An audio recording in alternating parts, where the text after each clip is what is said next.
3-minute rule is very simple. I had an employee come to me once because they screwed something up, and she was new. She'd been there maybe about 4 or 6 months, and it was also her first job out of college. Right? What she screwed up was not that major, but in her mind, her career was over. Mm. Right? She took the time to come to me, which I thought was very impressive, and she told me what was up. And so I quickly thought about it in my brain. I'm like, all right, what is this going to cost the company? Are we going to lose the client, whatever? All it required was a phone call from me, an apology to the client. Everything was fine. And so I said to her, I said, I'm going to teach you a lesson. And I wish someone taught this to me at a much earlier age. I said, I think I called it the 5-minute rule at the time, but now with my ADHD, everything's shorter. So call it 3-minute rule. And the basic premise is this. Are you going to remember in 5 minutes, is this mistake going to bother you? Is it going to bother the company? She goes, well, yeah, because okay. So let's say I call the client and we get through this. I said, in 5 years, is this mistake going to bother the company? She goes, no, probably not. I'm like, all right. So if it's not going to bother the company in 5 years, take 5 minutes, be upset, and then let's figure out how to fix it. But it's one of those things that if it's not going to affect your life in 5 years or even 5 days, sitting there being upset about it doesn't help anyone.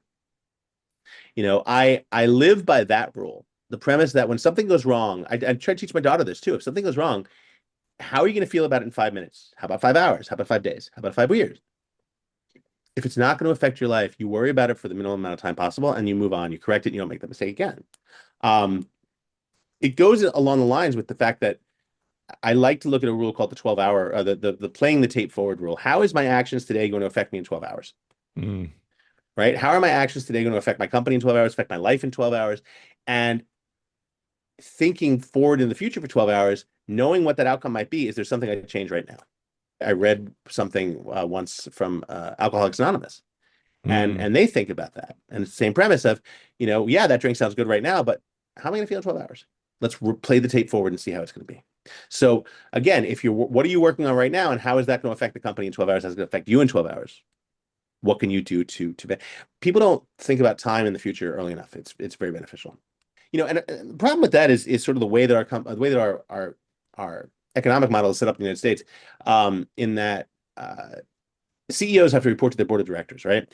And the board of directors always want to see increased revenues, increased sales, increased profits over the course of a quarter. Problem is that is technically, if the CEO listens to the investors, he's technically violating his fiduciary responsibility. His fiduciary responsibility is to generate as much revenue for the company and as much invest value on the investment as he can. But if he's being forced to look at it quarter by quarter, he's actually not doing the best job. Other countries, like China, they look at the next quarter century. Mm. They're not going to fire someone for lower profits in 3 months if because they understand that perhaps this is being done for higher profits over the next 30 years. Mm. And I wish more American companies started thinking about that.